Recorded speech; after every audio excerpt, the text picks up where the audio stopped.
بسم اللہ الرحمن الرحیم۔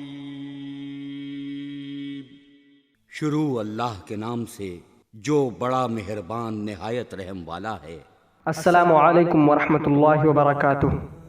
محترم ناظرین، یہ ایک بڑا ہی مجرب عمل ہے، یہ بڑا قیمتی عمل ہے۔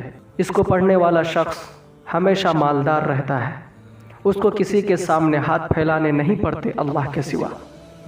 اس عمل کے ذریعے سے اللہ کی بارگاہ سے لاکھوں کروڑوں بھی مانگو گے تو اللہ تعالیٰ تمہیں عطا کر دے گا۔ 3 دن فجر کی نماز کے بعد یہ سورہ پڑھ لو، چھوٹی سی سورہ ہے۔ آپ صرف اس سورہ کا عمل کر لیں، خدا کی قسم لوگ گھر میں آ کر اس عمل کے بارے میں آپ سے پوچھیں گے۔ 3 دن میں کروڑ پتی بننے کا آسان سا عمل۔ دوستو، ویڈیو کو پورا دیکھیے گا۔ ہم نے اس ویڈیو کے اندر بتایا ہے کہ اس عمل کے دوران کن کاموں سے رکنا ہے اور کن کاموں کو پابندی سے کرنا ہے۔ اگر آپ ویڈیو کو اسکپ کر کے دیکھیں گے تو وہ بات آپ کو معلوم نہیں ہو پائے گی جن سب باتوں کو اس عمل کے دوران آپ کو فالو کرنا ہے۔ اس عمل کے دوران جن باتوں سے منع کیا جائے گا ان باتوں کو آپ نے بالکل بھی نہیں کرنا ہے، اور جن باتوں کی پابندی کرنے کو کہا جائے ان کو لازمی کرنا ہے، تبھی یہ عمل آپ کا کامیاب ہوگا۔ بسم اللہ الرحمن الرحیم۔ معزز ناظرین، فجر کی نماز کے بعد صرف 3 دن تک یہ سورہ پڑھ لو۔ جیسے میں آپ کو بتاؤں گا تو خدا کی قسم آپ کے گھر میں دولت کا انبار لگ جائے گا۔ یہ 3 دن میں کروڑ پتی بننے کا ایک نہایت ہی آسان سا عمل ہے۔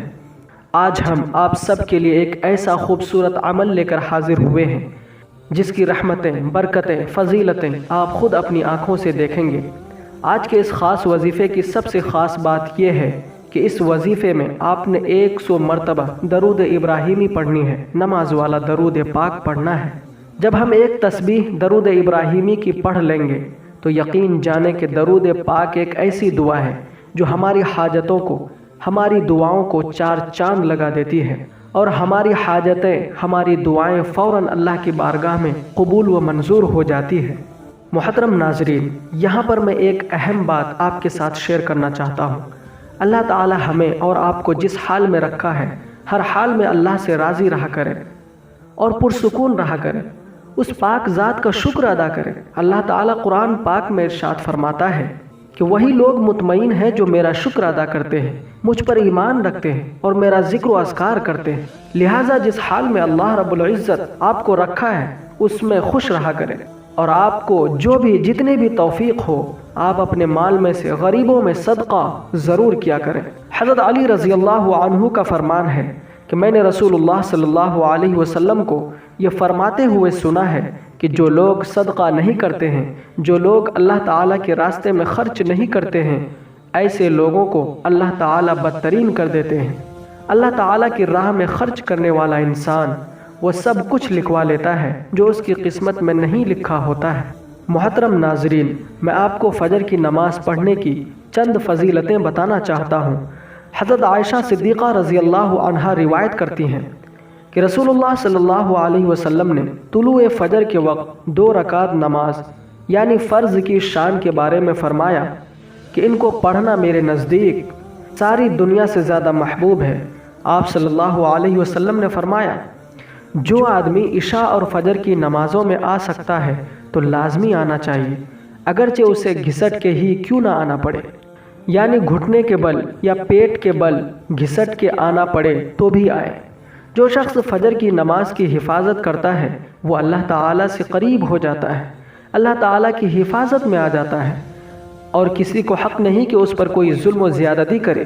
جو شخص اس پر زیادتی کرے گا جو فجر پڑھتا ہے تو وہ دراصل خیانت کر رہا ہے جس کو اللہ نے اپنے ذمے لے لیا ہے۔ پھر قیامت کے دن اللہ تعالیٰ ایسے شخص کو پکڑے گا جس نے زیادتی کی۔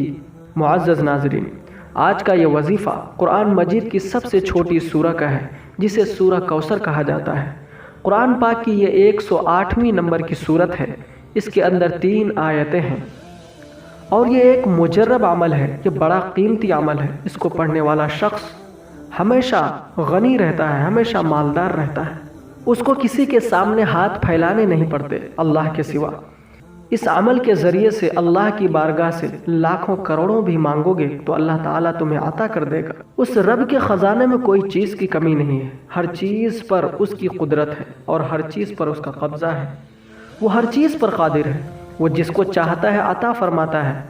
اس وظیفے کی فضیلت کے بارے میں ایک واقعہ آپ کے ساتھ شیئر کرنا چاہتا ہوں تاکہ آپ کو یہ اندازہ ہو سکے کہ اس وظیفے میں کتنی طاقت ہے، یہ کتنا پاورفل وظیفہ ہے۔ اس وظیفے سے غم اور پریشانی کیسے دور ہوتی ہے۔ ایک صحابی بیان کرتے ہیں کہ ایک دن رسول اللہ صلی اللہ علیہ وسلم اپنے بستر پر لیٹے ہوئے تھے اور وہ بے ہوشی کے عالم میں تھے، ان پر غشی طاری تھی، اور فرماتے ہیں کہ کچھ دیر کے بعد ہم نے دیکھا آقائے نامدار تاجدار مدینہ احمد مجتبی محمد مصطفیٰ سب کہہ دو صلی اللہ علیہ وسلم اپنے بستر سے اٹھے اور مسکرانے لگے۔ تو صحابہ بیان کرتے ہیں کہ ہم نے آپ کی بارگاہ میں عرض کی، یا رسول اللہ صلی اللہ علیہ وسلم مسکرانے کی کیا وجہ ہے، اس میں کیا حکمت ہے؟ تو رسول اللہ صلی اللہ علیہ وسلم نے فرمایا، میرے صحابہ آپ کو معلوم نہیں، اللہ کی بارگاہ میں سے میرے اوپر ایک ایسی سورہ کا نزول ہوا ہے جس میں اللہ تعالیٰ نے مجھے کوثر عطا فرمائی ہے۔ تو صحابہ نے عرض کیا، یا رسول اللہ صلی اللہ علیہ وسلم کوثر کیا چیز ہے؟ تو اللہ کے پیارے حبیب صلی اللہ علیہ وسلم نے فرمایا، میرے صحابہ کوثر ایک ایسا جنت کے اندر سمندر ہے، ایک ایسا دریا ہے، ایک ایسی نہر ہے کہ جب قیامت کے دن میرا امتی محشر کے میدان میں کھڑے ہوں گے، تمام لوگ نفسی نفسی کے عالم میں ہوں گے، لوگ اپنے پسینے میں شرابور ہوں گے، مارے پیاس کے تڑپ رہے ہوں گے، تو میں اپنی امتیوں کو اس میں سے ایک جام بھر کر پلاؤں گا جو 50 سال کا ایک دن ہوگا، اس پورے دن کے اندر کبھی بھی میری امت کو دوبارہ پیاس نہیں لگے گی۔ سبحان اللہ۔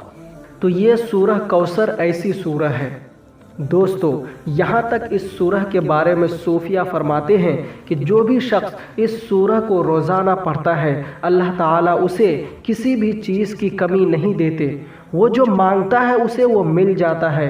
اب چلتے ہیں وظیفے کی طرف، اب آپ کو بتا دیتے ہیں کہ آپ نے اس عمل کو کس طرح سے کرنا ہے۔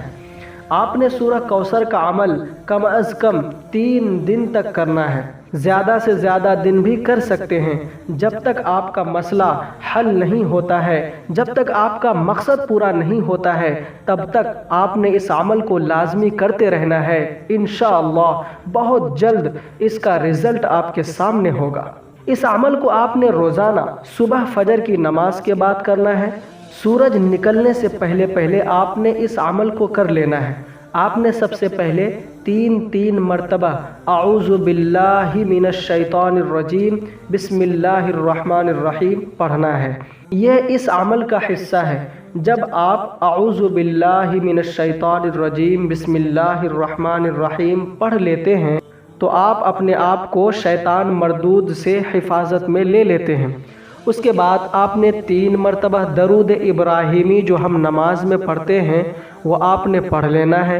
1 مرتبہ میرے ساتھ بھی پڑھ لیجئے تاکہ جس کو یاد نہ ہو اس کو یاد ہو جائے گی، اور جس کو تھوڑا تھوڑا یاد ہے اس کو بھی یاد ہو جائے گی۔ 1 مرتبہ میرے ساتھ پڑھ لیں۔ اللهم صل على محمد وعلى آل محمد كما صليت على إبراهيم وعلى آل إبراهيم إنك حميد مجيد اللهم بارك على محمد وعلى آل محمد كما باركت على إبراهيم وعلى آل إبراهيم إنك حميد مجيد۔ 3 مرتبہ درود ابراہیمی پڑھنے کے بعد آپ نے 41 مرتبہ 41 ٹائمز سورہ کوثر بسم اللہ کے ساتھ پڑھنی ہے، یعنی 3 مرتبہ درود ابراہیم پڑھنے کے بعد بسم اللہ الرحمن الرحیم انا اعطیناک الکوثر فصل لربک وانحر ان شانئک هو الابتر۔ پھر جب شروع کریں گے بسم اللہ کے ساتھ، بسم اللہ الرحمن الرحیم انا اعطیناک الکوثر فصل لربک وانحر ان شانئک هو الابتر۔ اسی طرح سے 41 مرتبہ پڑھنا ہے۔ جب آپ 41 مرتبہ پڑھ لیں پھر آپ نے 3 مرتبہ درود ابراہیمی پڑھ لینا ہے۔ اس کے بعد دعا کر لینی ہے۔ یقین مانیے یہ سورت ہر غم ہر پریشانی سے نجات دلاتی ہے۔ یہ وہ سورت ہے جو حضرت محمد صلی اللہ علیہ وسلم کے شان میں نازل ہوئی۔ مکہ کے رہائشی جو حضور صلی اللہ علیہ وسلم کے دشمن تھے وہ آپ کا مذاق اڑاتے تھے اور آپ کو ابتر کہتے تھے، نعوذ باللہ، کیونکہ آپ صلی اللہ علیہ وسلم کے بیٹے نہیں تھے جن سے آپ کی نسل پروان چڑھتی، آگے بڑھتی۔ اور عرب کے لوگوں کے لیے بیٹے ہونا ایک نہایت قابل فخر کی بات ہوا کرتی تھی۔ آپ صلی اللہ علیہ وسلم کے دو بیٹے قاسم اور طاہر رضی اللہ عنہما جو کہ بی بی خدیجۃ الکبریٰ سے تھے، آپ صلی اللہ علیہ وسلم کے دور میں ہی شہید ہو گئے تھے، اور اب آپ صلی اللہ علیہ وسلم کو کوئی بیٹا نہ تھا، جس کی وجہ سے آپ کو عرب والے ابتر کہنے لگے، نعوذ باللہ۔ اس سورہ کا شان نزول آپ صلی اللہ علیہ وسلم کے دشمنوں کے لیے جواب تھا۔ اسلام اور قرآن ہمیشہ کے لیے ہے اور اللہ کی بات سچی ہے۔ بعض علماء کے نزدیک اللہ کا جواب سن کر آپ صلی اللہ علیہ وسلم کو بے انتہا سکون ملا، اور آپ صلی اللہ علیہ وسلم دشمنوں کو خوب پہچان بھی گئے۔ دعا ہے کہ اللہ تعالی میرا سنانا اور آپ کا سننا اپنی بارگاہ میں قبول فرمائے، آمین۔